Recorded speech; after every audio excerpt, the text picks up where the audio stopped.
Matrix. So தேர்ட்ல matrix inversion, Cramer rule, Gaussian elimination method. So இப்படி தான் உங்களுக்கு கொடுத்துருப்பாங்க. ஸோ சுற்றி சுற்றி பார்த்தீங்கன்னா நீங்கள் ஒரே தான் நீங்கள் கடைசி சில இதெல்லாம் பண்ணுவீங்க. என்ன பண்ணுவீங்கன்னா ஆர்குமெண்ட் பண்ணுவீங்க ஒரு மேட்ரிக்ஸ். ஸோ அது மாதிரி திங்ஸ் தான் இருக்கும், அது பார்த்துக்கோங்க. ஃபிசிக்ஸில் பார்த்தீங்கன்னா கரண்ட் எலக்ட்ரிசிட்டி. ஸோ கரண்ட் எலக்ட்ரிசிட்டியில் நீங்கள் என்ன பண்ணுறீங்கன்னா அந்த லெசனில் உள்ள 2 மார்க்ஸ் எடுங்க, அதுக்கடுத்து 5 மார்க்ஸ் போங்க. ஸோ கரண்ட் எலக்ட்ரிசிட்டி ரொம்பவே ஈஸியான சாப்டர் மற்றும் ரொம்பவே இம்பார்ட்டண்டான ஒரு சாப்டரும் கூட. கெமிஸ்ட்ரியில் மெட்டலர்ஜி. ஸோ மெட்டலர்ஜி அந்த லெசனில் பார்த்தீங்கன்னா புக் பேக் மட்டும் பார்த்துக்கோங்க கெமிஸ்ட்ரியில், ஓகேங்களா? ஸோ ரொம்ப ஈஸி, புக் பேக் படிக்கிறதுக்கு டைம் அவ்வளோவா எடுக்காதுன்னு நினைக்கிறேன்.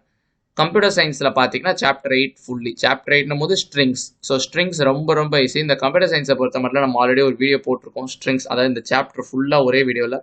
அந்த வீடியோட லிங்க் நான் டிஸ்கிரிப்ஷன் பாக்ஸில் கொடுக்குறேன், தேவைப்படுறவங்க செக் பண்ணி பார்த்துக்கோங்க, ஓகேங்களா? ஸோ இவ்வளோதான் பார்த்தீங்கன்னா டே 1 போர்ஷன்ஸ். ஸோ இதை முடிக்க முடியலனாலும் துவண்டு போகாதீங்க, நம்ம சேனலில் தொடர்ந்து நார்மல் வீடியோஸும் வரும், அதாவது சேலஞ்ச் இல்லாமல் இதை படிங்க அதை படிங்க இது இம்பார்ட்டன்ட்னு சொல்லிட்டு. ஸோ அதையுமே நீங்கள் வந்து பார்த்துக்கலாம், ஓகேங்களா? ஸோ இவ்வளோதான் இந்த வீடியோ. Thank you very much.